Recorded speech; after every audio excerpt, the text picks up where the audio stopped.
Attention 59 gamers, we are back with another installment of your favorite Dokkan Battle podcast called the Dokkan Battle Podcast.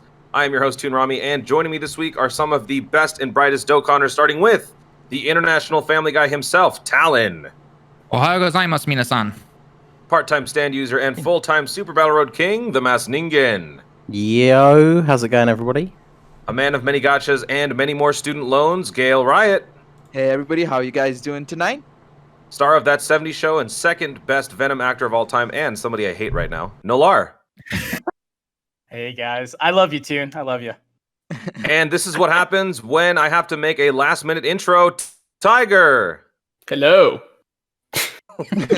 Make sure you guys are locked in across all of our social media platforms and connect with the 59G network. Follow us on Twitch, Twitter, subscribe to our YouTube, join our Discord, Facebook page. We have a brand new Reddit, r/59gaming, and our website is finally up, 59gaming.com. So check everything out.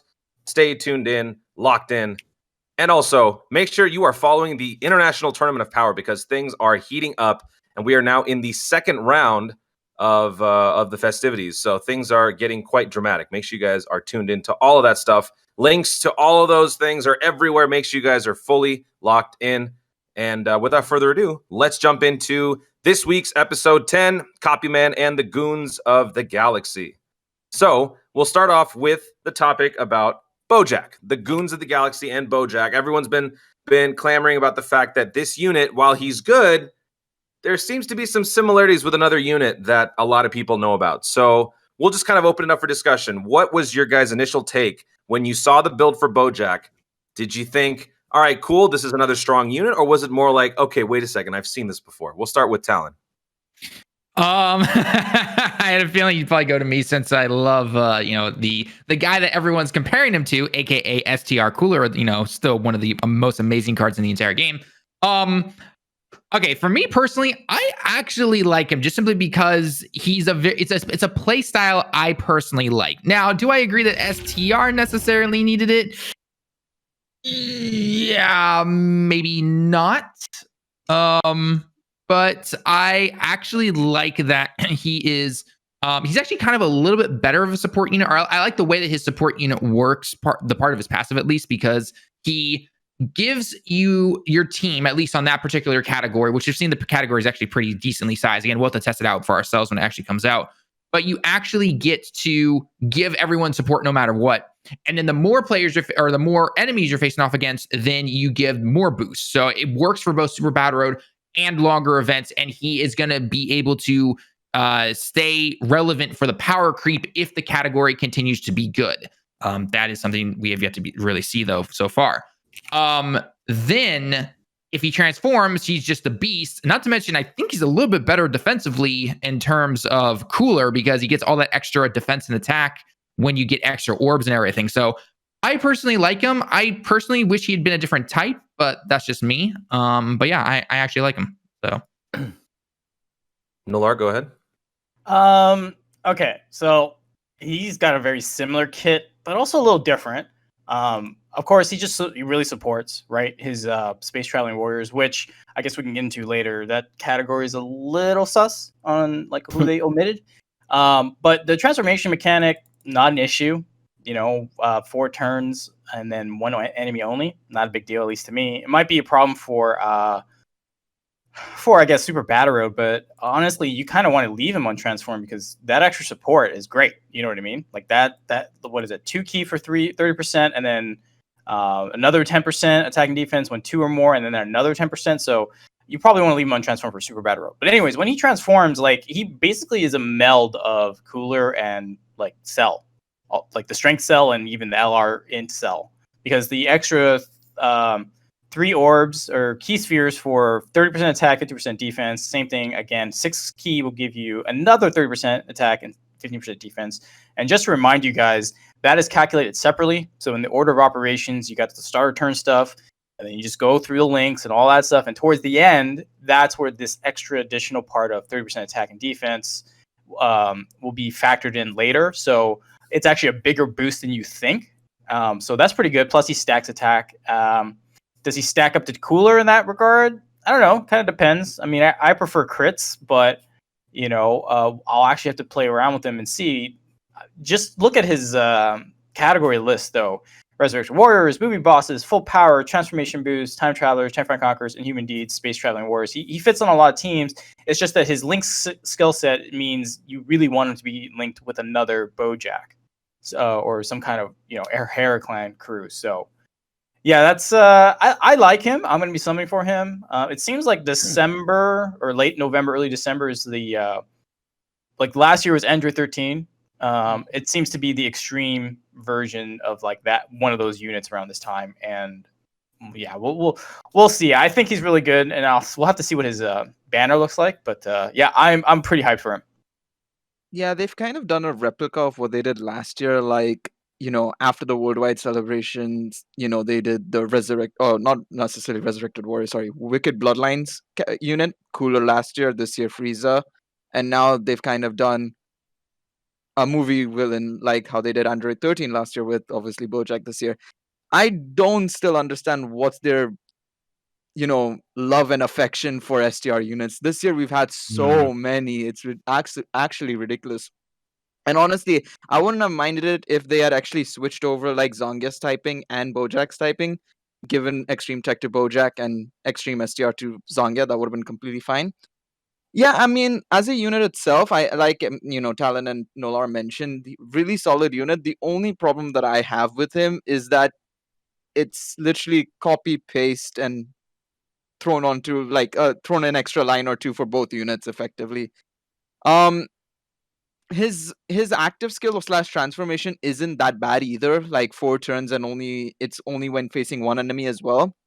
So not necessarily terrible. That's 95% of the content pretty much, apart from like SPR. You can get it on literally everything, so that's not bad whatsoever. I think it's really solid. Overall, very good unit, but it's a bit lazy in my opinion from the Dokkan team, not gonna lie.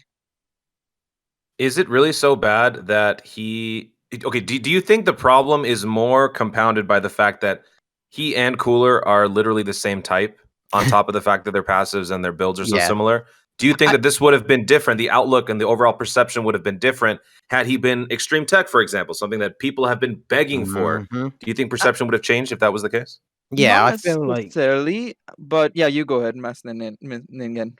I was just gonna say, I feel like that would have completely changed the initial reception, because obviously Mhm. when you look at him and you look what he does, you can very quickly, be like, oh, this is very much like Cooler.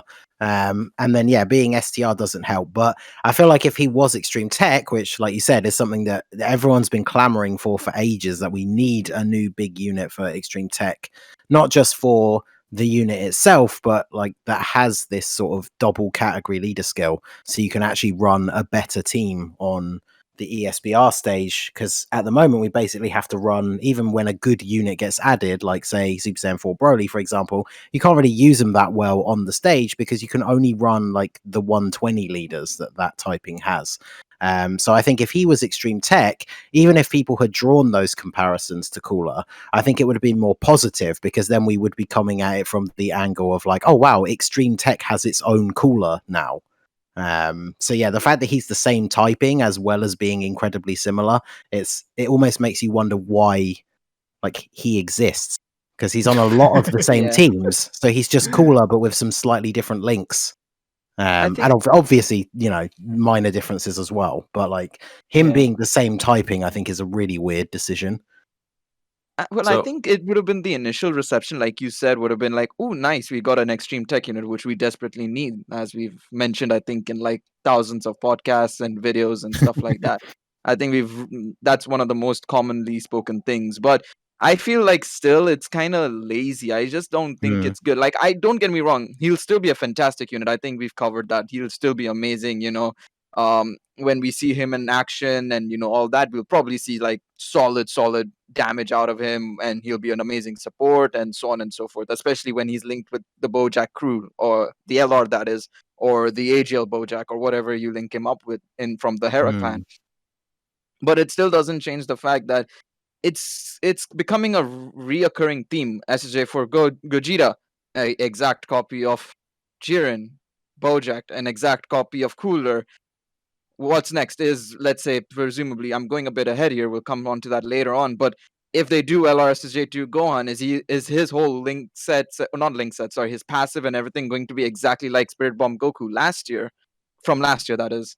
I don't know. I feel like when it comes to Dokkan, they could do so many interesting things with these units that they don't necessarily have to go back and copy paste units from like last year and just add on and tack on a line or two to make them more current, quote unquote. Yeah.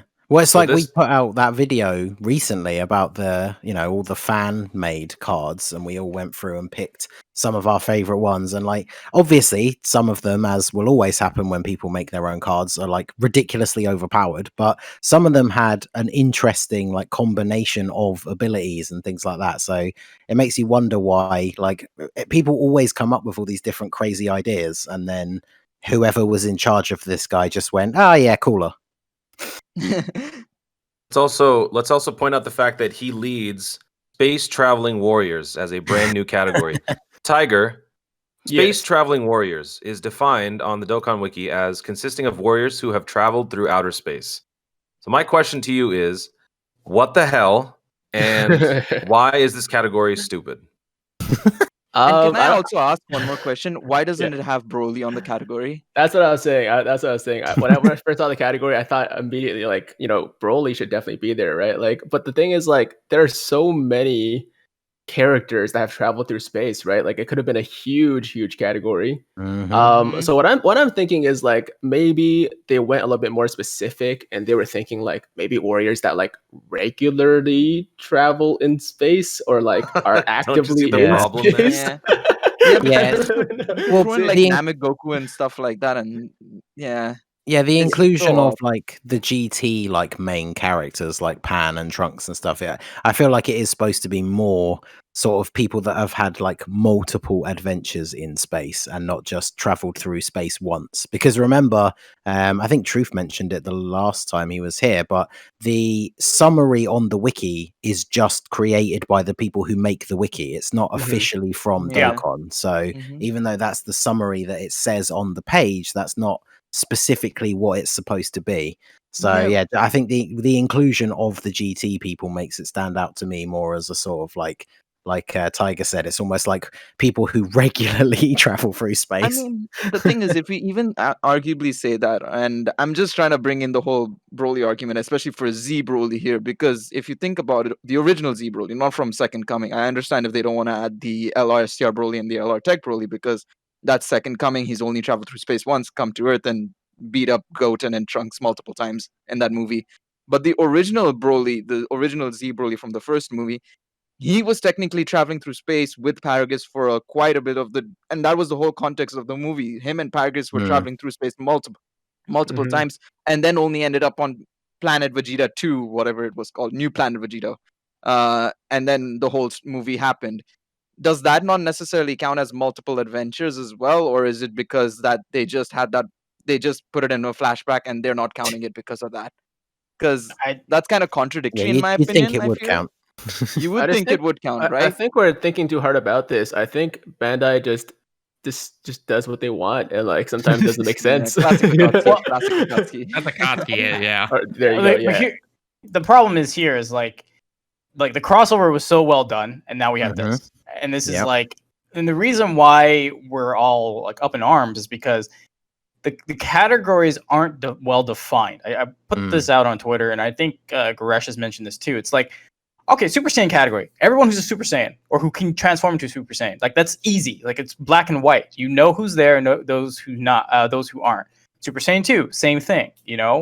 Movie bosses, all the movie bosses. Like it just makes sense who's there and who isn't. When you got like this very vague, trying to make a new category for the sake of a new category, space traveling warriors. We're having this argument, and like Gail could be right. He makes a good argument to put the Z Broly in, but at the same time, he also put a compelling argument not to put Z Broly in there. So it's just really awkward that, like, if they're going to make a vague category, if there's someone that you think you can make an argument to put someone in there, they should just put them in there. Mm. So then, like, more categories doesn't hurt a unit. You know what I mean? So like, I don't know whatever they're going off on, and like, we're gonna leave these people out, put these people in. Like, it just should be all inclusive. Like, I don't think anyone's gonna complain if there are more units in the category than less. So Yeah, I don't know. exactly. That's my issue with like how they're going with like revenge and explosion of anger and then rapid growth and all these 2020s categories have been crap because they've just been ambiguous. So. Yeah. And this is continuing the trend when we just had a very easily the best category defined category we've had in a long time with crossover. So, do you feel like this could obviously be its own huge like topic, so we don't have to go super deep into it? But like thinking about it, do you think that maybe like when the decision was made to move into the category meta, they had all of these like really well defined ones that we got first that make a lot of sense, things like androids and all that stuff. And then they just got to a certain point and it was like, well, we don't know what to do for the next new meta, so let's just keep making up categories. You can tell. You can tell literally based on some of the category names. You've got Full Power, you've got Last Resort, and you've got All Out Desperate Struggle or something. Yeah, exactly. Like you can tell different. how there's just such a massive contrast between good, well-defined categories and categories that blur the lines tremendously. So yeah, they definitely ran out of ideas, and now they're just pulling stuff out of their yoo-hoos. That's about it. Yeah. To be honest, they've been having this issue since like Pure Saiyans, let's be honest, and Hybrid Saiyans, when they added Gotenks to Hybrid Saiyans and didn't add the fusions of Goku and Vegeta into Pure Saiyans. Obviously, we kind of made the assumption that it was because the category would be too overpowered, but we've known that they've literally just added them or retroactively added them later on. So at this point, they just don't know what they're doing with the categories and are just making up shit as they go along effectively. Yeah. Yeah, it's just difficult. Like, I like Time Travelers. Here's the thing, okay? Space Traveling Warriors, like the reason why it irks me more is because it's a 3-key 170. And Time Travelers already has a 3-key 150 with Goku Black, right? Yeah. So like, why not give him the 170? I mean, not all across the board. Maybe you have to do a 170, 130 split, but like, why not give that to Time Travelers that needs it? And then, they should have just gave him the physical Frieza treatment. Like, give him 2 categories that are there, but like needed the extra boost. But I don't know. I'm just kind of sick of these like ambiguous categories. Mostly one, because I now got to remember where all the list is. Yep. Well, plus as Don't well, have that problem really.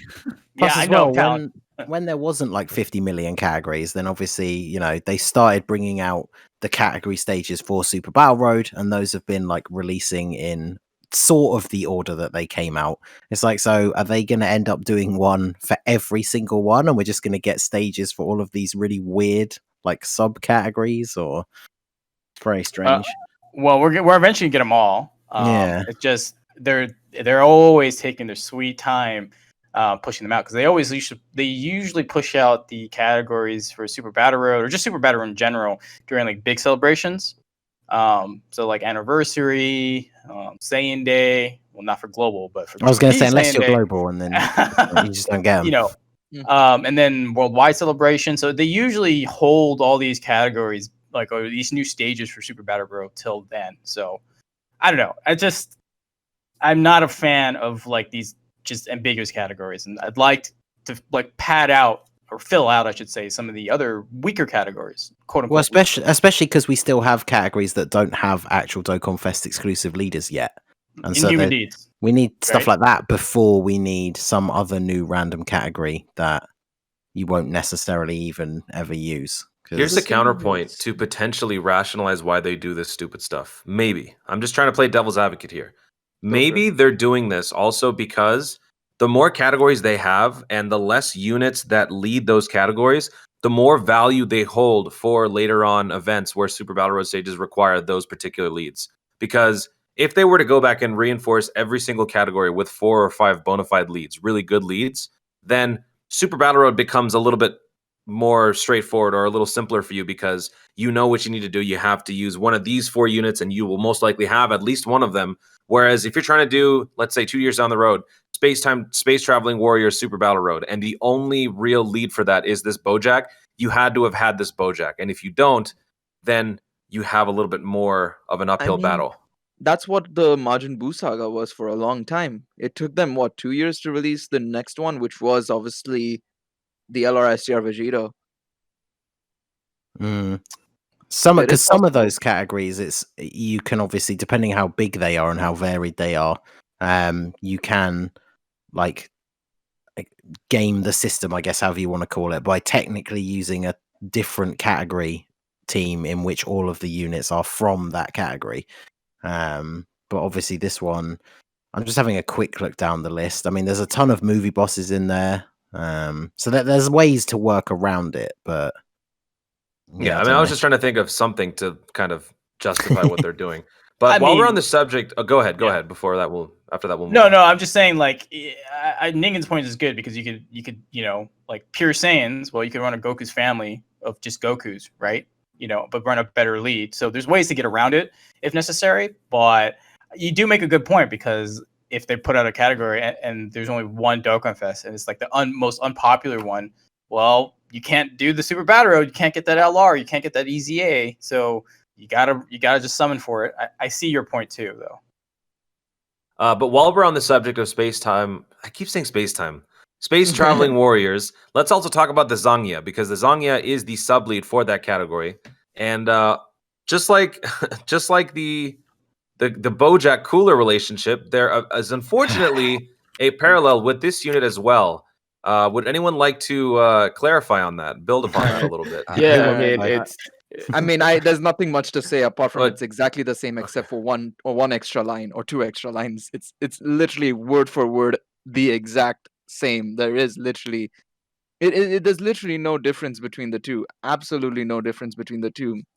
If you look at it, if somebody were to go and check it out, or if it's up on screen right now, you can literally compare the two and see that it's no difference between the two units.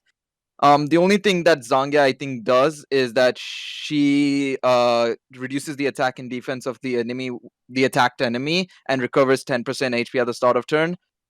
Otherwise, it's literally the same, except change the word for cooler in the squadron to Bojack and Zangya's passive, and it's exactly word for word the same.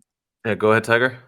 No, I was gonna say, yeah, there are very minimal differences, that's for sure. But I actually like Zangya a little bit better than the Armored Squadron, just because like she does a little bit more. Like she does get the 30% attack and defense, and obviously you're pretty much only running her on a full space traveling warriors team, just like with the coolest Armored Squad, where you're doing like Terrifying Conquerors.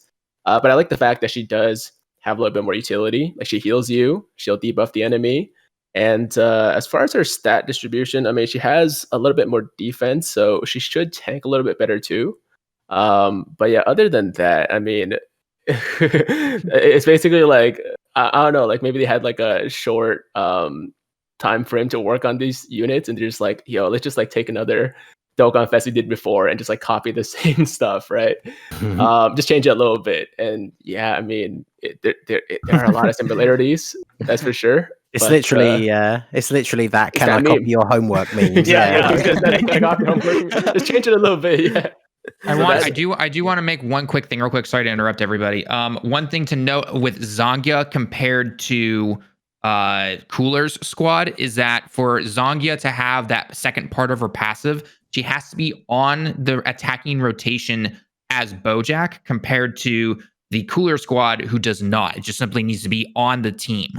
So do keep that in mind for that little detail right there if you're using them, just to put it out there. So I think one more thing that I'll give credit where it's due. She's still a very good unit. I think the one thing that is also better for her, in my opinion, compared to the squadron, adding on to Tiger's point, is that she'll link well. She has very similar links. Hera Clan. Hera Clan links Battle. are stupid powerful. They are just 100%. And I think those couple of links that, compared to like the squadron, which doesn't necessarily link well at all with Cooler, at least she will, and she'll be a great partner to Bojack, especially. Yes, exactly. Especially if you don't have the LR or something. Yeah. The biggest problem with her, which I think is kind of the same as the Cooler squadron, because I don't know about anyone else, but like I never run them. It's good that she links. She's good that she links well with him. So I think on his category team is probably the main place you're going to use her, because obviously the problem is because her passive is pretty much conditional on having multiple other space traveling warriors on the team. And then, of course, the last part of her passive you don't get unless you also have Bojack. So it comes back to what we were talking about before about decisions about the typings. Like you can't use her on extreme tech and expect her to be good because half the team won't be space traveling warriors. There's no Bojack unless the only thing we could potentially see is they've been doing that a lot with some of the free-to-play units. There's that tech Bojack in the barbershop, but like, are they really gonna awaken him to be good enough that you're gonna want to use him on Super Battle Road just so you can then also use her? Because she does seem really good. Like everybody was saying, I like the sort of the last 90% of her passive. It's just the attack and defense per space traveling warriors thing, because she's on quite a few categories, but then it just really limits like where you're going to use her. Yeah, it doesn't really matter when like she's only really good on one team, right? Yeah, so she's going to be amazing when you put her on rotation with Bojack, but when you don't do that, especially because she's going to be that unit that she'll be featured on his banner, and then afterwards she goes into the general pool. So if you're somebody who doesn't summon for Bojack, or you just don't get lucky because maybe you're not like particularly whaley, you could pull her from any banner in the next like 2 or 3 months, and you're just not going to use her. Yeah. A sad, unfortunate fun fact about Extreme Tech. While I was happy that she was Extreme Tech, like you said, her options are very limited to run a team. 3 of them, there's a total of 7. Looking at the Dokkan Wiki, 3 of them, I think maybe a 4th one is free to play, and they're all just random and they don't correlate whatsoever. So yeah, I feel like until the Bojack clan or the Hera clan gets more summonable units, like bona fide decent units, she's really not going to be a favorable option when picking space traveling teams anyway. Yeah, I think one thing we need to obviously wait and see, because it's, we don't know all the details of the celebration, but I would really hope that they do the same sort of thing. Since the Bojack Gale was saying before, Bojack is kind of the time slot where they released the Android 13. It's like we've got a new movie boss character. Hopefully we'll get a story event drop with him that has some sort of farmable, like Goku, maybe it's the other 3 guys, like all in a card together or something. Like we need something else like that, and then maybe give them like a passive where they're like a support unit for that category, so you can just run them in the 3rd slot or something. Because obviously 14 and 15 are quite good if you run them on a 13 team. So I feel like they definitely need to add something like that, and then I think that would make these 2 and that team like exponentially better. Yeah, Tiger, I think that would be amazing if we could get like a Goku, Biro, Bujin, especially because the only copies we have of Biro and Bujin are rares, and Goku does have that SSR, the STR one that I think awakened from the SR, but like, I mean, he's not usable, let's be honest. So yeah, no, getting a free-to-play copy of them would be amazing, especially considering, like Ningen mentioned, the Android 14 and 15 are amazing if you run them alongside an Android 13 unit on the team. So yeah, that would be amazing. Tiger, did you mention STR AGL Bojack? STR AGL Bojack? Oh, perfect segue. So those 2 units could potentially see some sort of an EZA treatment during this celebration. You would think that they would, because they're long overdue. They're archaic units. They do nothing. They contribute in no way except in name. So you would think that these 2 units would be potential candidates to get some sort of an upgrade. So what would you guys think would be an appropriate build for these types of units with the arrival of the Bojack TUR and the Zangya? How would these 2 units be able to contribute if they got some sort of an upgrade? Doesn't have to be Tiger. It can be anybody. Well, all right. Here, first, the AGL is an SSR, right? You pull him as an SSR, and it becomes that way. The STR one is an SR, if I remember, and then he awakens into that. So, will they really give an SR an EZA? Probably not. The reason why this AGL one's good is because it says full power. So you can still run him with the new Bojack, because the new one just is Bojack, and then he transforms into full power. So together they share 1, 2, 3, 4. They even share Coward. So that's like 5 links they share, which is still pretty good. Like even the LR, when you link it with the STR, they only share like 5 links, because obviously the STR Dokkan Fest doesn't have shattering limit or legendary power. Everything else is going to be pretty good. So I don't know. I think what they could do is obviously 90% attack start of turn, not going to be good enough. Probably like 100% attack and defense, and then some like passive effect where more space traveling warriors will give him crit, or he gives crit to that, or additional, or something along those lines would make him more useful to put on the team than to just taking the LR. I mean, the LR is probably still your best bet, but if they could make me enticing, make it this unit enticing enough to consider not bringing the LR or bringing him, that's how I would approach it. The LR has a unique name as well, so you could bring all three of them. Oh, yeah, that's true. Yeah.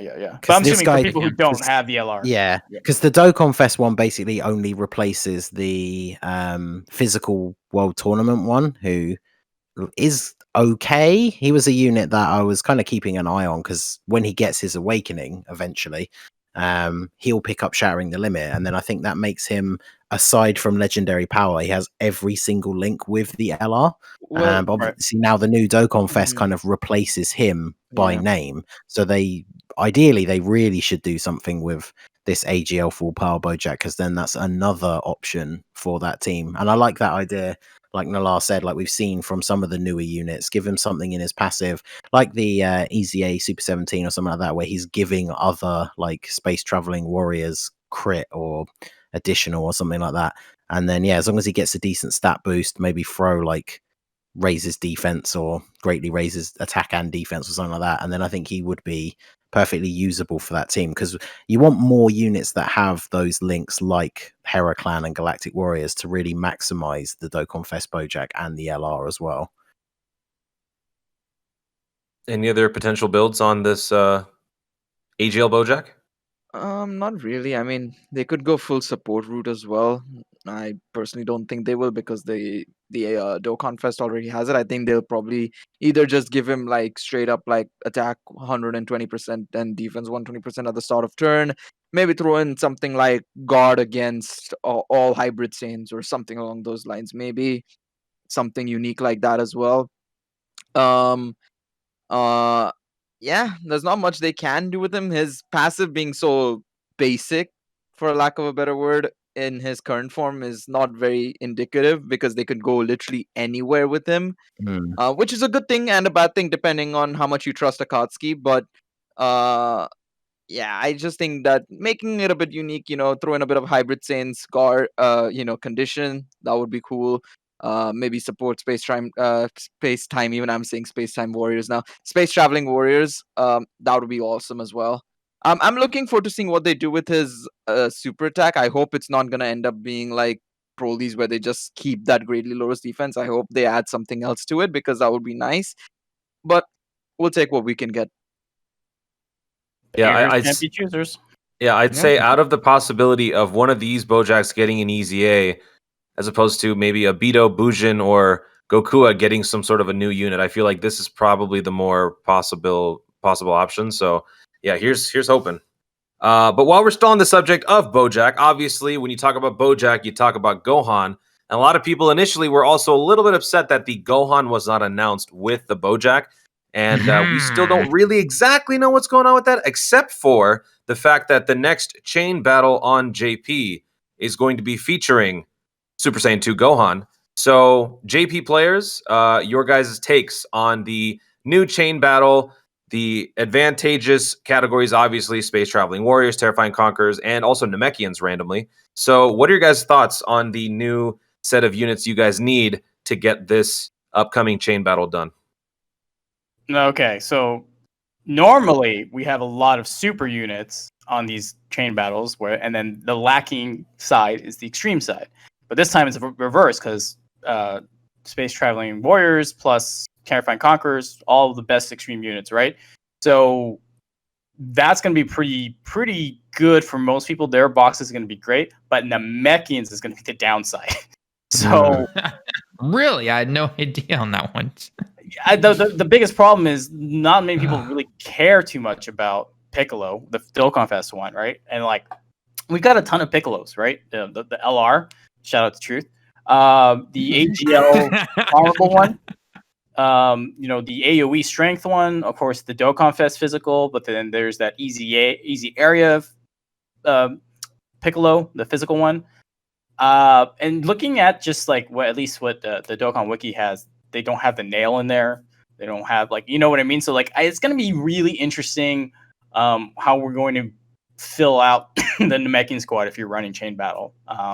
It might be a case where unless they fix it, like running like all Saiyans together that link well, like might be better than this. Who knows, right? Because this, I don't know why they put Namekians. Like, if they wanted to, they just put hybrid Saiyans, and then automatically everyone would be getting good scores because they at least have something to work with. But, anyways, I'm not looking forward to it.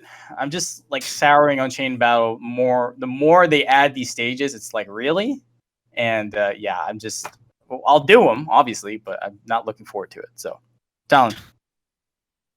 I mean, you pretty much hit everything on the nail on the head. I did notice that a lot of it was obviously very extreme oriented, which everyone always complains that oh, the extreme, you just end up using Cell or Frieza cards or something. Which honestly, I'm gonna laugh so hard if somebody finds a way around it and is like, oh, by the way, you can just do this. Actually, I know they technically quote unquote fixed it, Yeah. Come on, someone will find a way around it for some reason. So we'll have to wait and see. Again, I always urge people, just do your 5 things a day, get at least some of the currency, because some of those missions, at least in the beginning, that even if they're low scores, do get you a decent amount of the currency. Go try and get some decent skill orbs, call it a day. Like literally just that's all you need to do. You don't need to try and get top 1% or anything like that. I mean, unless I guess you really want an extra sticker, I guess. That's all I have to really say on it. For those who may be curious, there's always going to be a couple people who are curious about it. The Gohan in the chain battle as a chain battle boss is AGL. Is that at all any indication of what could potentially be in the future for the Super Saiyan 2 Gohan? No, because they're all AGL. All the chain battle bosses are. Yeah. Okay. Yeah, they've always been AGL. Okay. No, I want to get that out there so that people know that it has no correlation with potential future units. Yeah, so, and the art will not be used either, because none of the art has ever been used. That's a shame. Honestly. Nah, that art sucks. No, not that one in particular. Just the art never being used. Oh, again. Yeah. I mean, it would be nice if some of them were used for like SSR art at least at base. But yeah. Yeah, the Broly art was amazing, but yeah, like I was gonna say, the Broly art and the art. Goku art, I think those two were really nice in my opinion. And lastly, before we move on, let's talk about that Gohan in particular a little bit more. Is there a possibility for a Christmas Dokkan Fest Gohan on yes, JP? Yes, and yes. 100%. Feel free to just jump in, everybody. I definitely think we're getting a Gohan, man. I knew we weren't gonna get a dual Dokkan Fest. I definitely thought that was not gonna be the case purely because we just got one last year. I think it was too soon. They usually like to put a 2-year gap between the two, but an LR was always a high possibility. Personally, I think it's gonna be a base form Gohan all the way through the SSR and TUR. Well, it's not going to be a Dokkan Fest, though. Not Dokkan Fest, LR. Yeah, sorry, just the LR. It'll be based from SSR, TUR, and LR. I think it'll be base form. Personally, transforms into Super Saiyan within like a certain amount of turns. I don't know if they'll use a partner super for him. That's my only thing, because I think they'll use an active skill where you'll need a Goku, maybe Goku Angel on the same rotation. What do you guys think? Partner super with just movie hero Goku would be very powerful. Because you look at all the units you have on there. Spirit Bomb Goku, the physical orb changing blue Goku, LR Super Saiyan 3 Goku, all the Super Saiyan 3s, like that's strong. Yeah. So that would be very powerful. Mm-hmm. Yeah, no, I like you mentioned, like there's so many options. Like even if we say, for example, if this is a topic we might come on to later on, if say the SSJ3 Goku gets an EZA in this celebration, he's also part of movie heroes. That would be dope to run with the new Gohan as well, assuming, well, Links will obviously be a bit iffy, but obviously with Link leveling and everything, it should be a bit better. No, he'll be amazing, and I hope he leads movie heroes, because we haven't had a movie heroes lead in like quite some time, not since Super Saiyan Gogeta. Yeah. Just give him a 100% chance to counter super attacks if a Goku is on the rotation and it's Goku flying in and punching him in the face. I would love to see that. That would be so unique. That would be so unique. Not only that, I want that Goku to be high res, and I want his hair to be like pitch black with an outline of blue. I love that style in that movie. Yeah, the Bojack movie is one of my favorite OG Dragon Ball movies. Yeah, let's Yeah. do that Ningen's idea, but we'll also make him super AGL, right, Ningen? Right? I mean, they I'm need a all model for that it. can get on Extreme Super Battle Road. So Yeah, exactly. Alrighty, and with that, it is time to move on. Welcome, Truth. It's time to move on to our next topic of the week, which is Broly Super Saiyan 3. So, Broly Super Saiyan 3, he just got his EZA on the global side. He is now the de facto lead for Extreme Tech in the 130 range, key plus 3, 130%. He is a glass cannon, and he's been a meme to a lot of people because his upgrades were not as profound as people were expecting. But let's start with Tiger. What were your first impressions on this unit post EZA? Were you excited to see how he worked? Did it pay off? Was the excitement warranted? Did he disappoint you? Was he a liability? What was your overall takeaway from this guy? Yeah, I was hoping for a little bit more. I'll be honest. I mean, his offense is pretty crazy, but like that was always his thing, right? And everybody's issue with him was the fact that he just could not take a hit, and they did address it as we expected, but they didn't address it as much as I was hoping. Like the fact they still kept the defense, minus 6% for every key sphere obtained.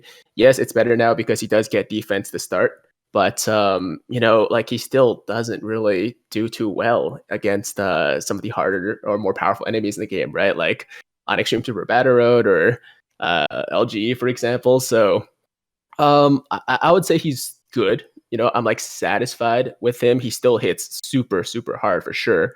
But I just wish he had a little bit more defense overall. Like when it comes to EZAs, just like new units in general, I'm always looking for like a balance between offense and defense because obviously a unit could hit, could do like 10 million damage, but if they take like 100k for a normal, then they're still not super usable, right?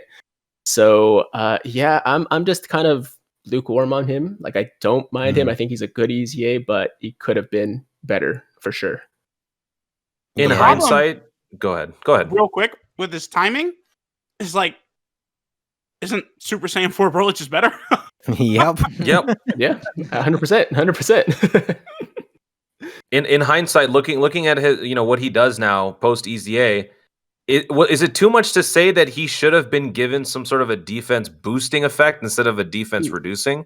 Because they're really like there's so many Dokkan Fest units that are just broken. I don't think it's outside the realm of possibility to give an EZA that kind of treatment with some sort of a nuking ability. So I feel like that was a huge misstep on their part. I know we were complaining about, copy pasting and all that jazz earlier on, but they could have easily just made him similar to like in Trunks' passive skill and just called it a day, and he would have been amazing. Actually, Broly's EZA makes me worried about physical Gotenks' EZA. Because these units that have any type of negative in them, they aren't taking away on EZA. Like Tech Gotenks kept his negative, Broly kept his negative, so now physical Gotenks probably will as well. Because the problem with the Super Saiyan 3 Broly, one of the main problem, we say, is he's not on a ton of teams that you're potentially going to want to run him on. But the thing is, that would potentially, they had more like wiggle room, or however you want to put it.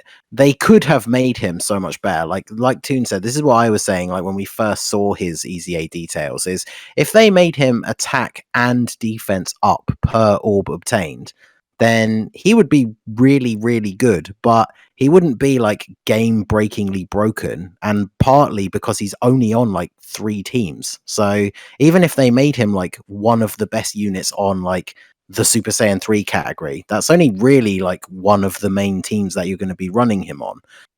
So it seems weird that they held back on his upgrade so much, because he was already a unit that, if you think about teams like Pure Saiyans, you've got so many other options to run over him. The goal of his EZA should have been to make him a unit that then jumped up that tier list. So you'd actually think about using him. Whereas, I mean, I must admit, having gotten to play with him now after EZAing him and using him, he's not as bad as I expected from like the initial reactions that we saw when he came out on JP. You can, if you need to play it safe, you can pick up like 1 or 2 orbs, and then his defense isn't terrible, and he still gets a reasonable attack stat. But like, that's not what you want to do with him. So it just seems like a kind of a swing and a miss with his EZA, unfortunately. Anybody else have any? He was Go the ahead. first 120 elite EZA, right? On JP, Yes, and it kind he of feels was. like they were almost, kind of testing the waters to see like maybe how people would react to it. And I think there was quite a bit of negative reaction for the most part. So with the EZAs that came out after, the Super 17 was amazing. Yeah, I was And going to say Kid the Buu- positive is they then made the God Super 17. Exactly. Super 17 is amazing. Kid Buu is better as well. So I kind of feel like maybe for the other, I'm hopeful at least for the future 120 Elite EZAs that they won't make a similar mistake. So because none of the other 120% have any negatives about them, right? That's aside from physical go tanks, yeah. yeah. With the, I mean, this could have been one of those situations where they could have just been like, you know what? Let's give Global a different version because we dropped the ball on shut JP. up. No, how dare you? Stop right there. We dropped the ball on JP. No, Hashtag JP Shaft. Oh my let's God! screw up How the global greedy are crew. you, global players? Relax. Jesus. The greed. Goku Black ain't enough. Nope. Yeah, that's the point. That's We'll the take point. more, We'll take some more. That's the whole point of having the beta test version. They have to fix things for the proper version. Listen, the beta test is clearly global, right? That's why. Oh, Pilaf Trove! Whoops, we pressed the button that made everything live again. Oh man. Oh, someone's still salty about that. Well, I think in conclusion, we could say we had to sacrifice Super Saiyan 3 Broly to make sure the rest of the 120 EZAs were sufficient enough. So Yeah, I'll take Just that. wait At least till we physical hope with cooler, Goku. folks. Just wait till physical cooler. I hate Oh that yeah. so much because, like, among all these characters, Janemba, Cooler, like Talon said, Cooler's going to be the best one by far. And then a week later, LR Final Form Cooler comes out. Like, you understand that's going to happen, right? Hey, those LR banners are garbage. So you know what? I'm going to stick with my EZA physical cooler, and you guys can have fun summoning on that crap ass banner he's going to show up on. So That's not a terrible point. I mean, he's not wrong. He's not wrong at all. But the reason this Broly EZA sucks even worse is because there's not 60 Super Saiyan 3 Brolys coming in the future. Like, all these other characters are very popular. Gotenks, Super Saiyan 4 Goku. They're going to get a ton more, but Broly is not. And they made him the worst. Yeah, that's what I was saying. He's so restrictive already. Like, just make him really good. He's not going to break the game just like being the only Super Saiyan 3 Broly in the game that's actually like really good, because what events can you really take him into? Like, you can't destroy the whole game.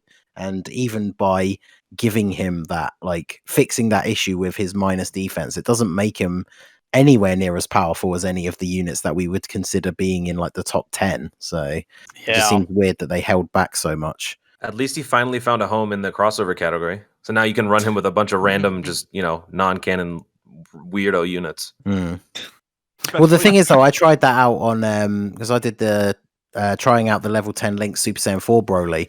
I brought the Super Saiyan 3 one along because he has links like Nightmare.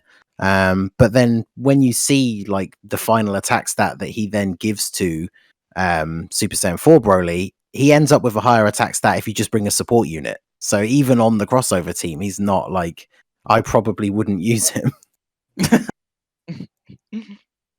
So next EZA, are we all thinking it's going to be the Gotenks, Super Saiyan 3? It seems like they're on Hard the to say. stream binge right now, right? We 'Cause will it's find been- out in my brain is not working. 14 hours. Yeah. We'll find out.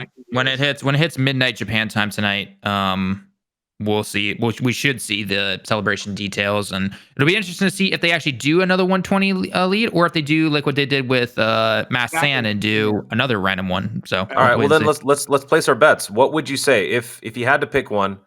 What is your best guess for tonight, or in 14 hours? What would you say would be the next 120? What if they did a combo AGL and SCR Bojack? Yeah, we were talking about that earlier. That would be nice. But if they had to go with a 120 route, whether or not it's happening for this celebration or not, what do you think could potentially be the next one? Even if you have no idea, just randomly guess. What do you guys think? Cooler is one who fits the theme.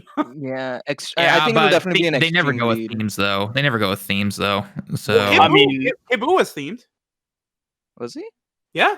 Angel Golden Frieza, Otherworld Warrior, Revived Warrior, Kid Buu's Revived Warrior. Boom. Yeah, true. okay, Oh, kind look at of, how many bridges he had to connect to do that.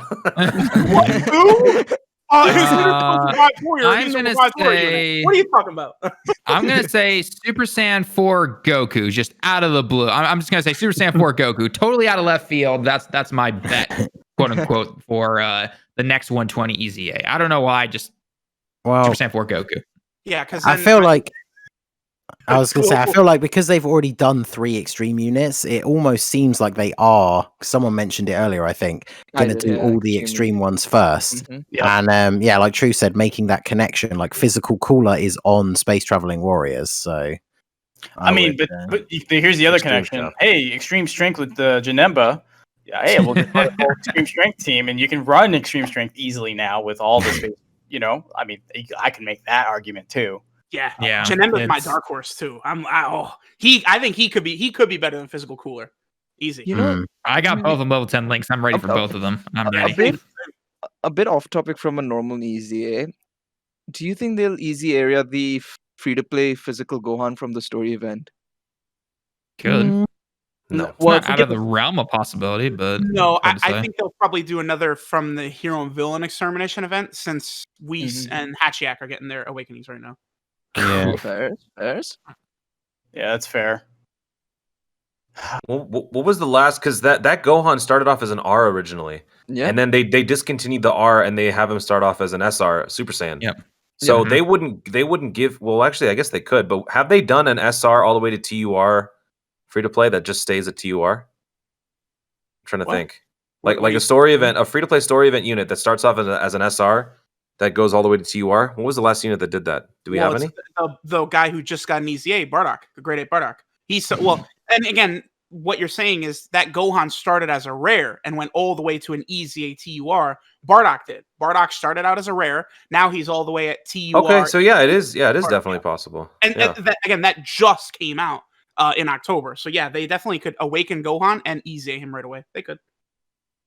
All right, so that is about it for the Super Saiyan 3 Broly. But on the subject of global, we still had a bunch of other EZAs happening, more in the form of everyone's favorite event, the EZA Area. So we had Fat Boo, we had Kaioken Goku, we had Lord Slug, all of whom getting EZA Area awakenings. Everyone, has their varying opinions on the EZA Area, but overall, looking at those 3 units as a whole, which one do you think had the most gains when it comes to their awakenings? Is it the Kaioken, Lord Slug, or the Fat Boo? What do you guys think? Fat Boo by Fat far. Boo. That's not even no a joke. competition. It's No not even competition. funny. Yeah, Fat Boo went from being like almost unusable to being actually really good. Yeah. I know he's awesome, Super good. especially on the Boo team. I mean, Mhm. like he's by no means broken, but he's busting out like 2.4, 2.5 million damage, and also healing you a ton when you're dropping below 40% HP or something like that. Mhm. And his defense is great too, right? Gets like 160k plus, and like he's just a really great unit. Like he got a huge improvement. I mean, I hate that like hero extermination extreme Z area event, but for him alone, I think it's worth the grind. Why? Mm. Why do you hate it? Oh, I just don't like the units they force us to bring. It took me a long time to like farm all of them, and they just suck. Now we revealed the real reason. Right? Here it is. You damn global players always bitching Hold about on, content. hold Wait, on. Always wait. I'll get to you. Don't No. you? worry. No. Always Oh, complaining I about defend content, easy But areas. y'all didn't farm the shit up, man. I defend easy areas with my life. Don't even come at me. Oh no, I don't hate on extreme Z areas. I just hate that one specifically because even with the EZAs, most of those units you're never gonna use. Like if they're gonna. Go ahead. Wait. One thing I'll say. If they revamp the extermination event to make it a lot easier for players to farm the medals, of course we know that right now how annoying it is to farm medals on that. Would it be better then? The drop rate for medals is too low. Yeah, that definitely has to change. I think that's what's annoying players more than anything is the fact that the drop rates are so low, so the incentive to kind of do the content but take so much time on it potentially because you could get really unlucky. That's partially the reason why the extermination easy area is so annoying as well. As a byproduct, unfortunately. I think if they just revamped it, it would be a lot more appreciated. Well, the other thing too is like you put all these resources into those units that you never use outside, and they're not really great. People don't like that. Like that, I can vouch for that. It's like, oh, I gotta bring with these units or whatever. But the reason why EZAs, like the traditional EZAs, are good is because you get some resources back, like a lot, like 100% of the resources back you put in. Yeah. So if they even gave out 25% of the resources you put into those units, I think it would have softened the blow. Maybe not completely eliminate all the issues, but like you said, make the categories or those units have boosted drop rates for those medals. And on top of giving you back some of those resources, I think that would make the grind a little more bearable. But that's just me. But yeah, I think people complain about Extreme Z areas too much. Like, I don't know if I would go as far as Toon, because he's getting pretty aggressive there that he wants to defend Extreme Z areas. I don't mind them, but the thing I will say, even the Hero Extermination one, like, I have been playing for quite a long time, so I have some of those older units. I didn't have necessarily all of them built up, but like, even the units it requires you to bring, like some of the older, like the AGL Super Saiyan Goku that got an EZA, or like the Int Super Saiyan Trunks, like I have those units, like, you know, at like Super Attack 3 or 4 or something, because I'd never bothered to put resources in them, and I can still get through all of those Extreme Z areas without really any difficulty. Like, I think people see just the fact that it's like, oh, we have to bring that like crappy Hachiak and Whis, therefore this is bad and I don't like it. And it's like, it's actually still really easy. And as they EZA more of those units, they've been increasing the leader skill that they've all been getting. So it's becoming easier and easier. Because like with this new one for the Fat Boo, you have the Fat Boo himself and the Tech Majin Vegeta. They've gone up to having, I think it's all types 60% leader skills. So doing that Fat Boo Extreme Z area took like no time at all, because even though the units aren't as good, and some of them for me aren't even like fully built up, it's just not really that difficult overall. Someone in chat says they're not hard, just boring. But I mean, they go by quicker than normal EZAs. It takes less time than a normal EZA. Yeah, it's only 12 runs you need compared to like the 30 stages you have to go through for EZAs. I think it's partially, I think it's also because of the stamina constraints. I think it makes it longer because of that. You're getting link levels from it. What's the problem?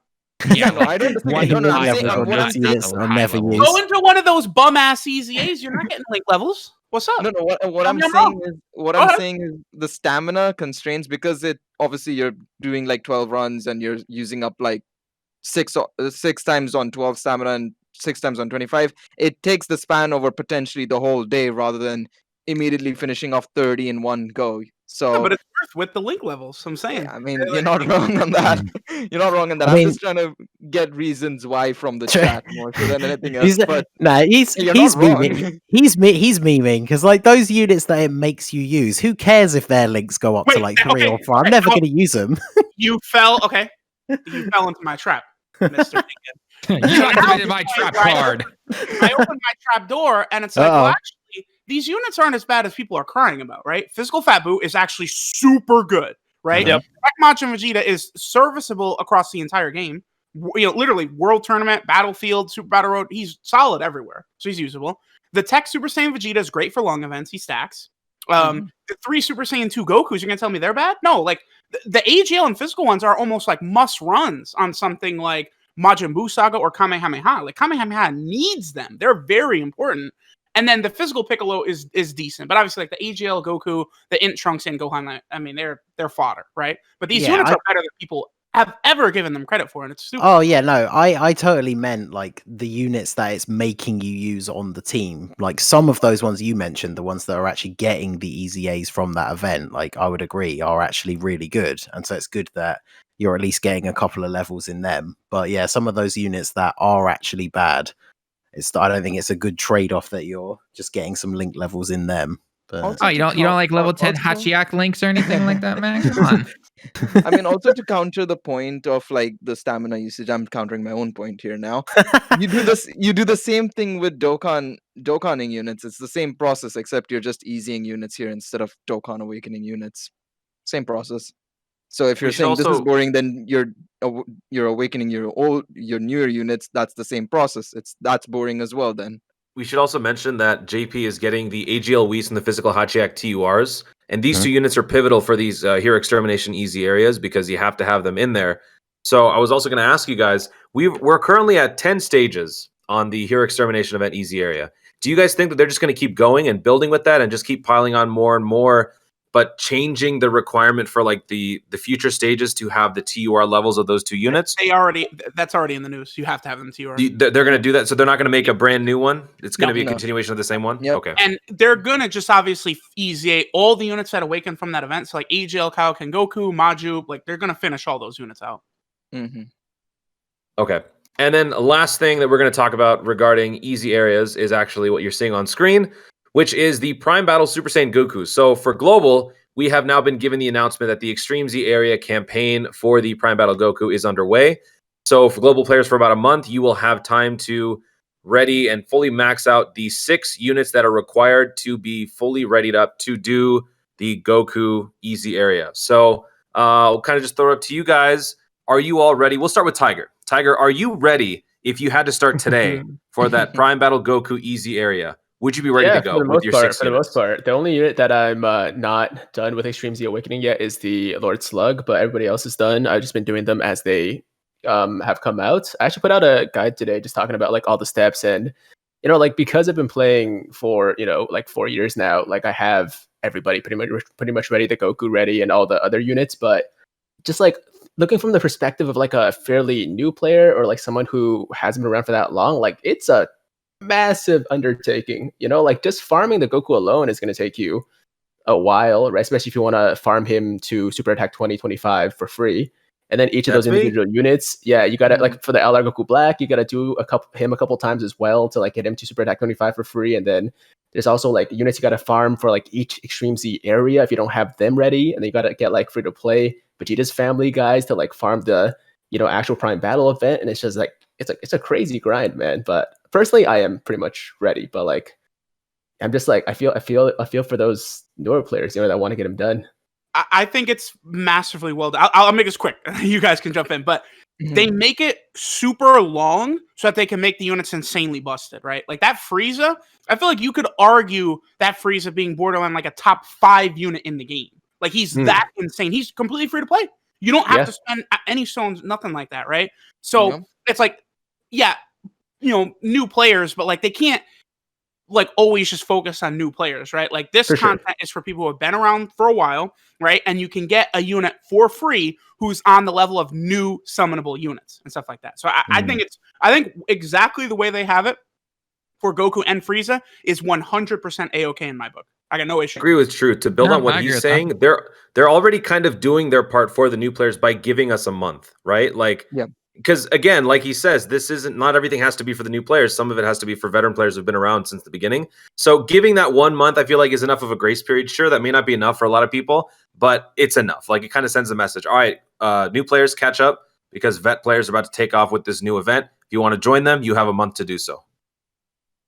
Yeah, exactly. 100%. Well, plus even if you feel like a brand new player, like if you think about the stuff that's out at the moment, I mean, once you've done whatever summons you're going to do with the stones that you farmed up to do some summons on the heroes banner, like, what else are you going to do? Like now's the perfect time to start doing it. So I think I was surprised that they announced that it was so far away, but I think it does work well in that sense that obviously anybody who is either newer or isn't ready for it obviously has plenty of time to go. But I mean, I'm in the same boat as Tiger, and I would assume most of us are because, most of us have our finger on what is going on in the game at any given time. So like, obviously my guys are all ready, fully ready to go. So just looking forward to it actually coming out now.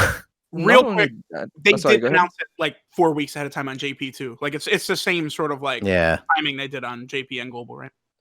Yeah, the final thing I'll say as well is that I like you guys mentioned, for new players especially, I think this is really good because you're like, obviously we know the Bardock team is there, we know obviously the Ginyu team is there, but this is also a great opportunity for new players to get some really solid units from just playing the game and doing this campaign, of course.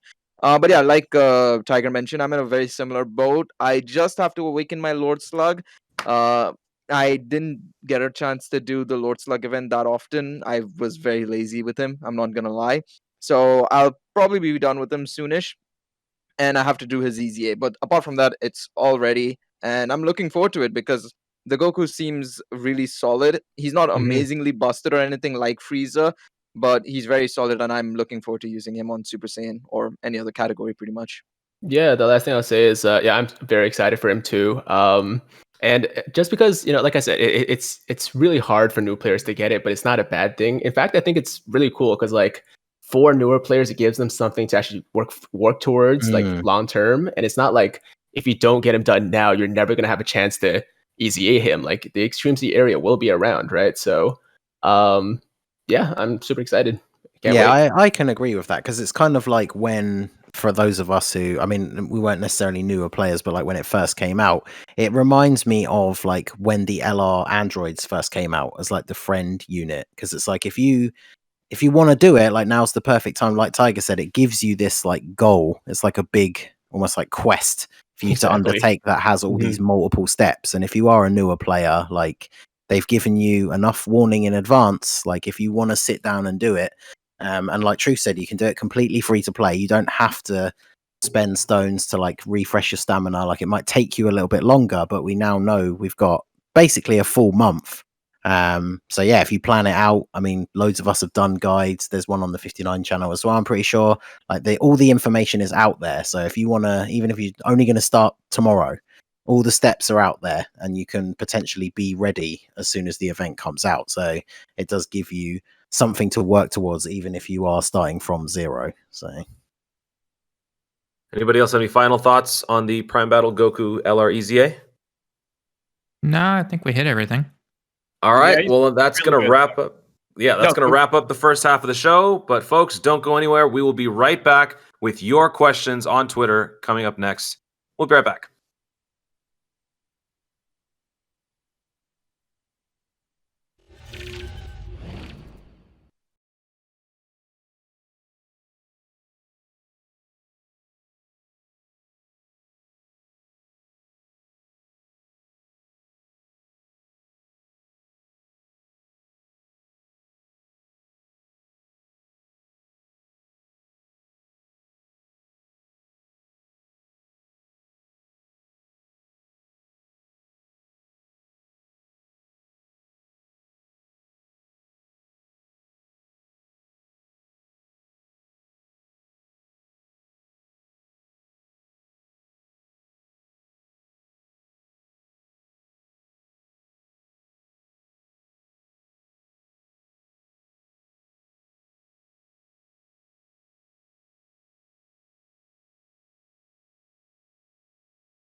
Start. Hey guys, real quickly, we just wanted to say a huge shout out to all the brand new subs or returning subs today. So again, we're gonna give a quick shout out to obviously one of our mains, actually, Nolar. He used his own Twitch Prime sub to sub to the channel and everything. So again, if you do have your Twitch connected to your Amazon Prime, you can use that. It's free sitting there essentially. So also shout outs to Blooper Buster, Unique Data, Pandas Banana, and XA Gamer 3. Thank you guys so much for the subs and supporting the channel as always. And then we also do have some biddies. So again, from Uniquely Data, he did 400 bits. And then also C-Wrath, he had 15 bits there. And then he also had 200 bits as well later on. And I do believe that, and then Flame Boss for the 1 bit. Thank you so much for the awesome support, guys. Did you so hit other than that, CDS 13 and Blooper Buster both resubbed for their second month as well. Okay, yeah. So thank you guys so much for your resubs there. Much appreciated. You guys get to keep your awesome emotes that you want to use. And if you guys too want to use subs in the channel, then go ahead and hit that sub button if you want to. There's also different tiers for different ones. And because we just hit partnership, we will be actually having way more sub emotes available very, very soon. We're just getting those finished up and we'll have those ready for you guys very soon. All right. Thank you, Talon. Appreciate that. And also, before we continue, we should also mention that later on tonight, we will be doing another Among Us stream right here on Twitch. So make sure you guys are following and you are checking out Twitter so that we let you know exactly when that goes live. Looking forward to it. Folks, a couple of days before we do this show, we like to post a little announcement on Twitter, letting you guys know that the next show is going to be scheduled, and you guys are able to post your questions. And then right before the show, we pretty much go over those questions, select our favorites, and we answer them for you right here on the show. So we'll begin by starting off with Snowy. Snowy asks, what are some of your top picks for the New Year's Dokkan Festival? My own is an Android Saga Trunks and Mecha Frieza. I'm still holding out hope for a Saiyan Saga, Kaioken Goku, and Vegeta. I'm just saying, my meme is still on track. We're going for that Super Gogeta Janemba combo.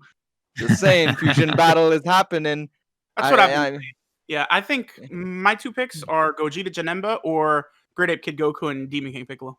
Ooh, that's a good one as well. Yeah. Truth. I think Garesh might come over to your place and be like, I love you, buddy. I love you. Like, again, Japanese players went insane for Kid Goku, saying, like, F the Super Saiyan Force, this should have been the 4-year anniversary. So it's like, UI Goku is going to be, grandstanding the 6-year anniversary. Mm-hmm. So they need to get something to properly make people want to summon for New Year's, right? Yeah. Yep. 100%. I think one of the outside options as well, which it would have been an option had we not gotten Gogeta, I felt, would have been probably SSJ for Goku and Baby Vegeta. That would have been a cool option as well. We haven't had a Dokkan Fest Baby Vegeta, so that would have been a nice option. And you could have started SSJ for Goku from like Kid Goku and then all the way up to Super Saiyan 4. That would have been a nice option. But I just think that chance has gone down drastically since Gogeta just came out. Remember, New Year's is going to be like, that's typically like the top level of hype. Dokkan, those types of units. Like, I do feel like the Goku and Vegeta were kind of a misplay last year, but I mean, they still hit top grossing. So, like, I don't think like Trunks and Mecha Frieza is big enough. Neither is Super Saiyan 4 Goku and Baby's probably not big enough. Like, it's higher than that. Yeah, I think the best options are, like you said, it's Super Gogeta and Janemba just feel like that's the one because we haven't had Super Gogeta since 2.5 years now. Janemba not since 3 years, 3.5 years now. It's been a long time, so it's perfect timing. Really, if you think about it. The thing with Gogeta is just it would be like the remake of the 3-year anniversary LR, just like Vegito. Like I imagine they're going to be exact units, so they're not going to wait too long. I don't think to do that Gogeta, right? Yeah. They could throw in like a Pycon side unit, like how they did Super. What was it? Great Saiyaman Gohan last year. Could do that. I don't know what they'd do on Janemba's side. That would be interesting to see who would be a side unit for him. But yeah, something like that would be dope. I mean, I personally, I don't know if it's supposed to be. I think he was asking more like what we would personally want. I would honestly like to see a Goku and Ma Junior to start off the new year. just to kind of like Mhm. refresh, go back to the roots of Dragon Ball, Mm. and start with that, and then kind of cover some of the missed arcs and some of the missed Dual Dokkan Fest that we've been wanting for a while. Like then moving on to maybe the Saiyan Saga and things like that. But I personally would want Gokuma Jr. I could see something like that where, again, 2020's been a interesting year to say the very least, I think, for everybody. So kind of doing a go back to your roots, start over type of thing for New Year's would be really cool. And then you got, obviously the hype with the year 6 with Master Ui Goku and all that. And then maybe in March, or even if we're talking strictly dual Dokkan Fest, then maybe in May, we finally see that Sand Saga, Vegeta, and Goku or something like that. So I think that'd be pretty cool. All right, well, let's move on to the next question brought to us by Jan Krissa. Jan will ask, do you think that a good way to implement PvP in Dokkan would be to introduce real-time Dokkan races like YouTubers do? That way, we wouldn't have to change the mechanics of the game. They could make all the units 100% hit potential in the game mode to make it fair for everyone. Fair, huh? Who Who wants that? A dime for every single time someone brought up PvP in Dokkan, man, I'd be rich. I mean, Can I take this, because I do Go kind for of it. see the parallels to how Legends kind of does this, actually, where Legends obviously has been a very not serious PvP mode for a lot of people who do play that game. But what they do, though, is they do have a mode that they bring around, maybe not as often now, but they do have that. I don't even remember the name of it, but Legends basically Battle where Royale. Yeah, the Battle Royale, where essentially everyone is at, well, now 14 star, used to be 7 stars, but 14 star and all that stuff, right? And they barely bring that around or anything. So if Dokkan did something like that, let's just say hypothetically, they brought in a PvP mode, for AKA races essentially, and then they also did a Battle Royale type style thing where, every single unit you use is rainbow and everything like that. That would probably stop people from summoning as much. I would have to take a wild guess. I don't know, Nolar, gotchas is better than anybody basically, but that's what I personally see. Again, looking at more from a business standpoint, where they would probably be like, no one's summoning for these units or resummoning for them or anything like that, because it's like they've already tested them out and they're done, or they left the game, or whatever the case is, right? That's just the way personally I see it. I just don't think PvP would ever come to Dokkan, and I don't think it ever will. So I don't know. Let me hear your thoughts. okay, so let me jump right in. So races with everything kind of evened out. The thing in Legends, the stars are the same, but the equipments aren't the same. So there's all the RNG in that. So if I could fight Goresh and we technically be on the same field until I see all his Z equips, Z plus equips, and I'm like, well, okay, I don't have a shot anyways. So I mean, they could do something similar here where everyone's rainbowed, but then your skill equips are different. If you don't have any skill equips, well, you're SOL, right? So the thing is, like you said, the problem is people would just summon to get the one copy and then be done, right? So there needs to be a competitive aspect to spur people on to summon more. And I'm gonna tell you this: I love PvP, I do, but I hate it in gacha games because it just further accelerates the power creep. And then even worse, you see stuff like Legends, you have power spikes, where it's like you don't have the unit, you're done. Like that's the meta and that's it. So that's the problem with PvP, is just that every time a new unit comes out, it's gonna get power crept or countered immediately, so that there's an incentive for you to keep pulling on the next banner and the banner after that and the banner after that. So races is an interesting idea because we basically do that, right? We just race against the clock so you can get there first. But to officially implement it, it works. It could work because we have safety net now, so mods. I mean, they're still out there, but for the most part, it's not going to impact us. Because if we had mods and it was an actual PvP competitive thing, that would just ruin the game experience. You know what I mean? So Yeah. Just to add on to the whole meta thing, having played games like Grand Cross, Danmachi, and a couple of other PvP only games, it can get disastrous, especially when it's a very poor meta that's going on. I don't see Dokkan being that bad with how with a meta per se, but it doesn't help the case that it's just going to make the whole process of power creep continuously worse and worse and worse. Plus on top of that, the only problem I see with the equipment thing, and especially Dokkan, is the equipment in Dokkan is literally integrated with the hidden potential system. So they'd have to literally, I don't know how they'd manage to do that. Maybe there's some coding. This will be more on Hydros' side than I know about the code of the game, of course. But from at least an overview, they'd probably have to give you the equipment because it's technically like merged together, if you get what I mean, right? Yeah. So yeah, I don't see how they can separate the equipment like how it's in Legends, where you can literally segregate the equipment as one thing and the stars is another thing. Whereas here, it's like the same. It's one and the same, pretty much. The problem I see with any idea of PvP in Dokkan, and it's not just everything, like everything you guys mentioned makes complete sense. The only other gacha game I really play, which nowhere near as regularly as Dokkan, is Grand Cross. So obviously I see all of the issues that like having PvP in a gacha can bring, because especially when like a unit comes out and it's like, this is the new meta team, so if you don't pull this unit, like good luck playing PvP for the next like 2 months until they bring out the new unit that counters that one. But the thing that always strikes me, and the thing that is the biggest hurdle I think for them to get over, if there is ever going to be PvP, is how does it work? So like this example is races, right? Which on paper you could say it seems like a cool idea because it's something that the community like itself created because it wasn't a thing that existed, right? Like people started doing races. But the thing for me is that if a game is going to have a PvP mode,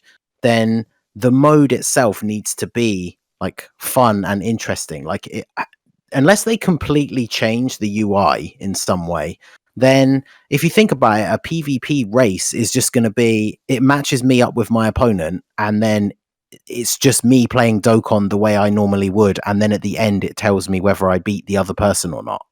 Because you can't see the other person's screen unless they completely change like the UI and how it works. And for me, like with all the different ideas that people have come up with in the past, that's always going to be the biggest problem with how does PvP work, because it almost feels like it would have to be a whole new game mode, like the, you know, what they tried with like Battlefield 1.0 and stuff like that. Like the way Dokkan just normally plays just doesn't facilitate like PvP.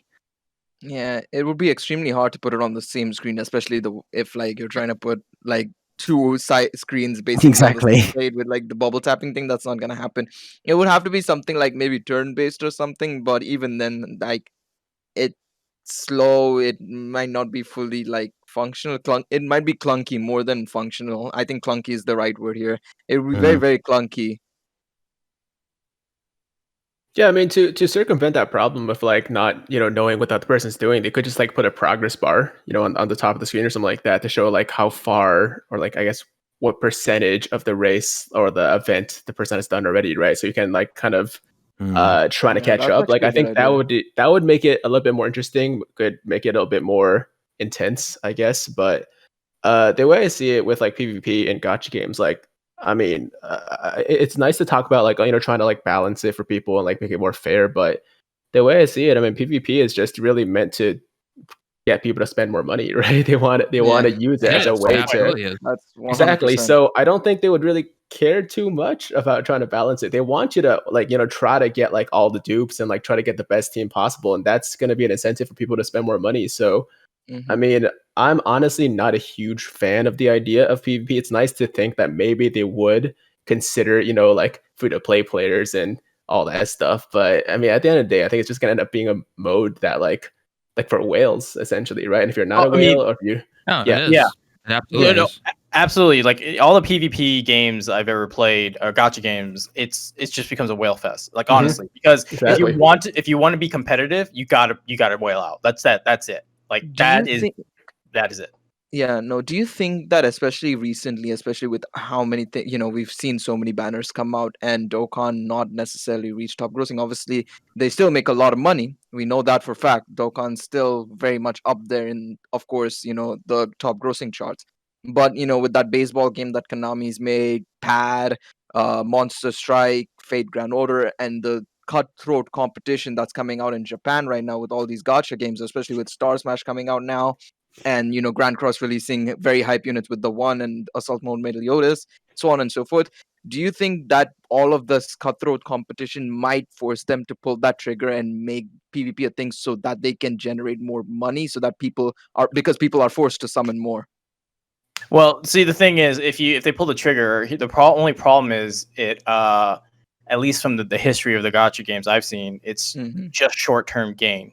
Yep. Right? Because 100%. yeah, okay, everyone gets all hyped up and they get for it, but the problem is then it's like instead of a Dokkan Fest banner every week, it's like, or every month, it's like one every 2 weeks, followed by like a PvP incentive unit. Like I don't know how they would do it, but like it would accelerate the banner progression to a point where people quit because they're just tired and they don't pull the units. They can't compete relatively. Like in a competitive gacha game where it has PvP, again, I've said this before on Legends, the whales are at the top, you guys are at the bottom, you're the fodder. And like there is an order. The whales beat up on the free to play and the dolphins, and you guys just have to take it if you want to stay. Pretty much. No, I mean we've seen that in Grand Cross and Danmachi as well. Grand Cross being the perfect example in recent times when they had those multi-limited banners coming out week after week after week. We saw how that hurt a lot of people, and people started shifting to other gachas like Genshin and so on and so forth.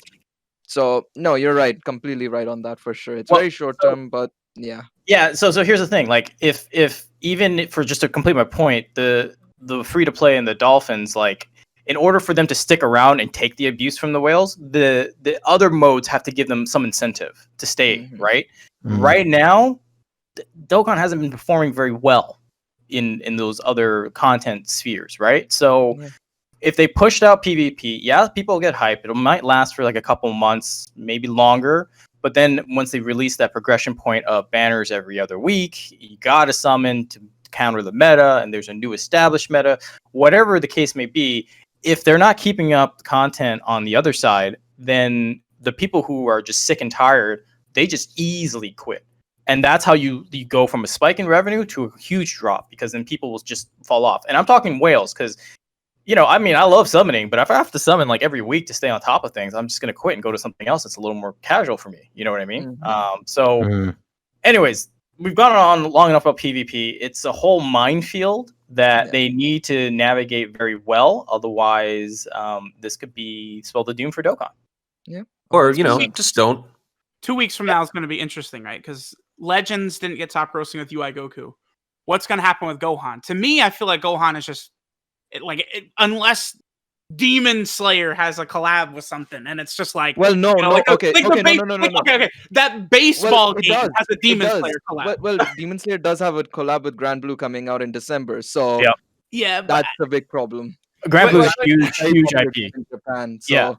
Grand Blue is huge IP. Grand Blue is a very huge IP. So I've already been seeing commercials on it on the trains here. Exactly. It will crush Dokkan. It's not gonna happen. Especially if they release units. Usually Grand Blue, what they do is with free to play with collabs, they usually push them out of free to play units. But there is very high chance, they've said that multiple Hashiras are going to be available. I think I've seen a lot of hentai in that, right? Yeah, Grand Blue is pretty good. All right, let's move on to the next question, brought to us by The Extremist. The Extremist asks, should we have more transforming units like the physical Vegeta, AGL Goku, and Tech Freeze? I'm just going to move on.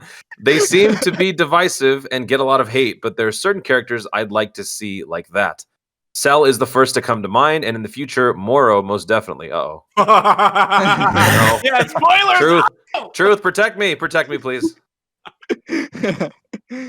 I personally think, as much as they are pretty much unusable, a pain in the ass to summon for, or pain in the ass to see them on the banners, because they'll haunt you. Nolar and Truth can attest to this on Evo Ken's banner especially. I would love to see more units like this because they're still unique. We've only gotten 3 of them so far, and I know that we're shifting to this whole transformation/active skill meta. I'd still like to see some full base form to full final form, whatever unit it may be, Cell, Moro, Gohan, and down the line, whatever. I'd love to see something like that. Someone in the chat says Moro has 2 forms. Oh god! Can I leave? all the manga readers move are on, just sat here, move on.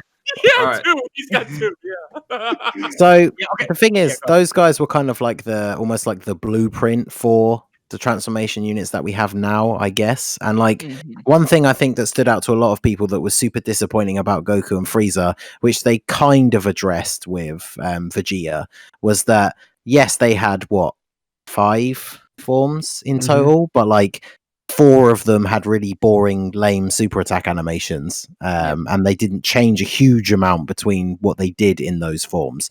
So it was kind of more of you're just waiting for them to get to the final form. So Vegeta, they fixed that a little bit because a couple of his super attacks throughout the progression are pretty cool.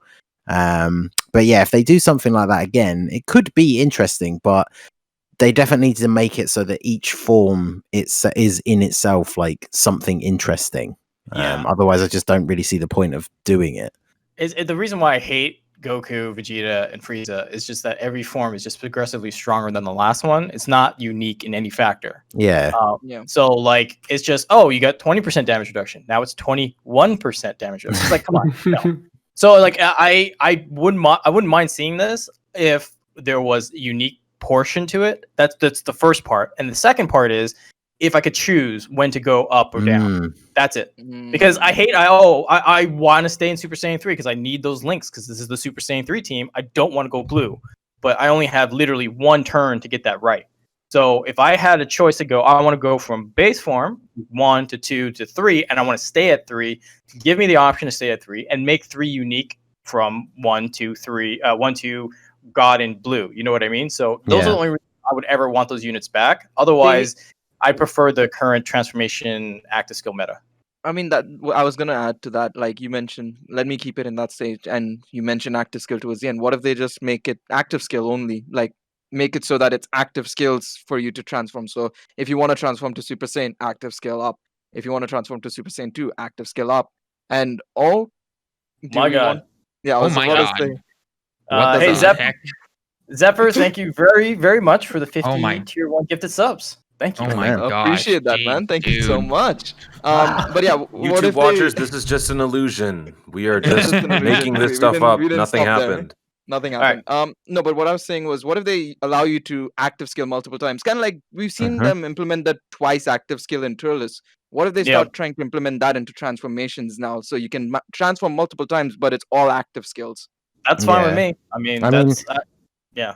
Yeah, I was going to say that, but it wouldn't even necessarily have to be every single one, because like you were saying, they could, like, Super Saiyan 3 is so wildly different from the others because it has those specific links, and not just like over in a flash, but things like limit breaking form and stuff like that. So like you could have it so that it's still the turn by turn transformation until you get to a certain one, and then you could like use an active skill to then go up to the next one if you want to. Oh my God. Oh no. All right, well let's wrap up. We got a couple more questions, so let's quickly wrap it up. Hold on, you might want to address it again. What? Yeah, thank you so much, man. Again, that's 100 gifted tier 1 subs. Thank you so much, Zephyr. Thank you so much for the awesome support, man. All right. Tune, you go out. You're good. Next question, yeah. Okay. Moving on to the next question, brought to us by wait, was that Truth? Are you okay? Okay. Lasers asks, do you think Wait. They all wanted the bitch. Yeah, I'll give them a bitch. How about that? Hold on. No. Okay. Do you think not having any additional Dragonstone sales or surprise banners on Thanksgiving, Black Friday is a missed opportunity for Dokkan? All night last night. Relax. Jeez.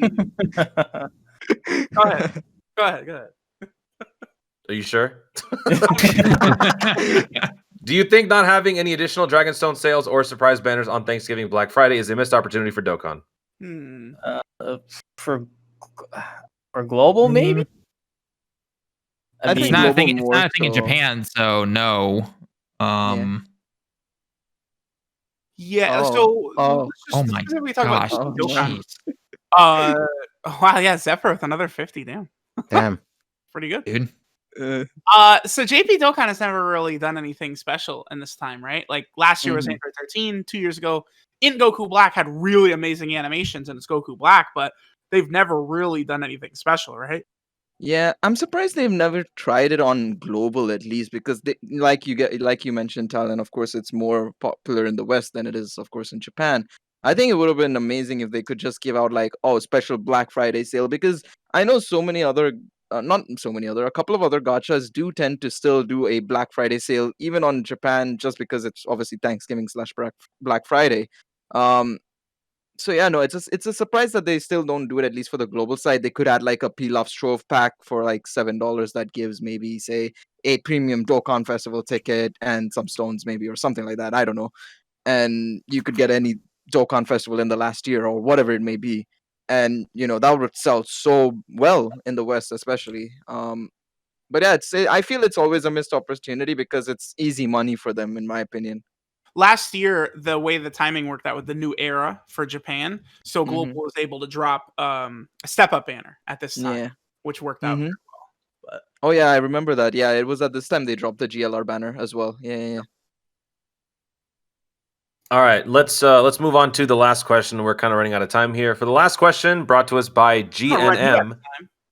GNM asks, how would you handle a Shallot unit in Dokkan? Would he be a multiple transformation unit like the AGL Super Saiyan Goku, or a unit that just goes into Super Saiyan? Okay, I think someone mentioned this on like the subreddit one time I was looking at, where depending on the team you bring him, you can pick his transformation, right? So it's like if you bring him on a Super Saiyan 1 team, he transforms to Super Saiyan 1. He has a specific kit.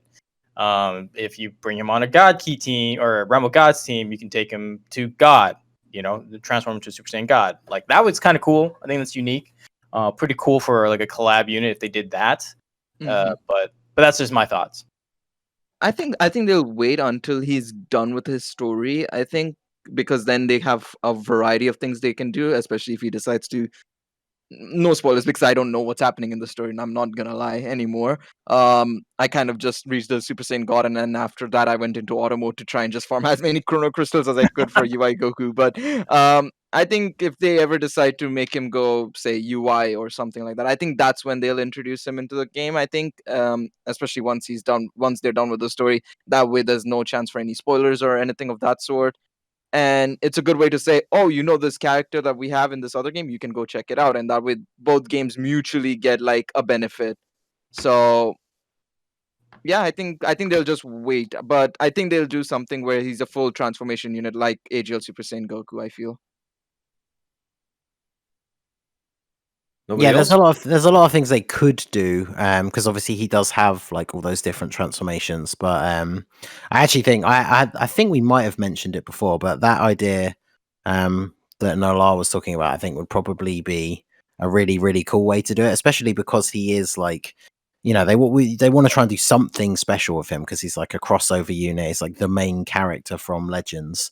That would be something that I think would actually be pretty awesome, because you could just have the way it would work, I guess, essentially would be like having a certain number of team members that are from a certain category, and then that triggers that particular transformation. So that would be cool. And then obviously it gives you a lot of replayability just out of that one unit, because you can take him on a bunch of different teams and see him do a bunch of different things. So I do think that would be really cool. I kind of just think they would just like a Super Saiyan transformation or something like that. Like, because the thing is, like you said, like, oh, when Shallot's story will end, but I mean, they're probably never going to end the story, right, until the game dies. Like, who knows? They're going to have Ultra Instinct 2 ready to go for Shallot eventually, right? Like, I highly doubt they're going to just stop like how Dokkan has literally just halted into a ground. Yeah. Could you imagine? Must be nice having a story. Like 6th year anniversary, they're just like, hey, like 3 new areas to the quest. It'll be like, oh my god, like that's like the first line of a video title for me. Like, exactly, people would love that. Because you remember the last time they added quest, it was right after Gogeta came out, right? Yeah, 2-3 years ago. Yeah. It was around Super 17. 4 years ago. Yeah, it's nuts, man. It's nuts that we haven't had story. And like you mentioned, the problem is and the worst part is like Dokkan's story, if you think about it, is just a worse version of Legends' story. It's kind of similar, but it's better in Legends for some reason. Concept, yeah. It's a very similar concept. So they could easily do something with Shallot as well, and kind of, like, oh, a what if actually the Dokkan and Legends universe are exactly the same and you've never seen Shallot until now, or something like that. Do you think, I guess, in terms of like in their story, is Shallot's just going to end up being like the is it Beat the player character from Heroes, where he just ends up with every single form. Are they going to do some, like, they'll do like a GT story spin-off as well, and we'll get Super Saiyan 4? They should. Yeah, they definitely should make sure that Super Saiyan 4 Shallot would kick ass. Absolutely. Yeah, that would be amazing. All right. And with that, I think we are about ready to wrap things up. So thank you so much for everyone showing up today. Huge shout out to Naz Darachi for manning the boards, keeping the stream afloat. Appreciate you, man. Don't forget to follow us. Yeah, man. It's always a pleasure. By the way, your name, Ignore the Host.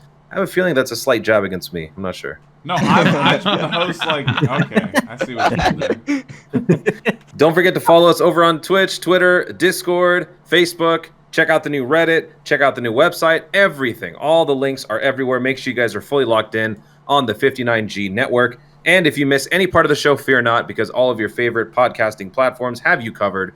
Google, Apple, Spotify, apparently Google too. And don't forget to subscribe and not skip a beat. Join us right here tonight, later on, for some Among Us, and tomorrow for the Dragon Ball Legends podcast. For Talon, Mass Ningen, Gale Riot, Nolar, Truth, and Tiger, I'm Toon Rami. Thank you once again for watching. Stay tuned, and always remember to Dokkan responsibly.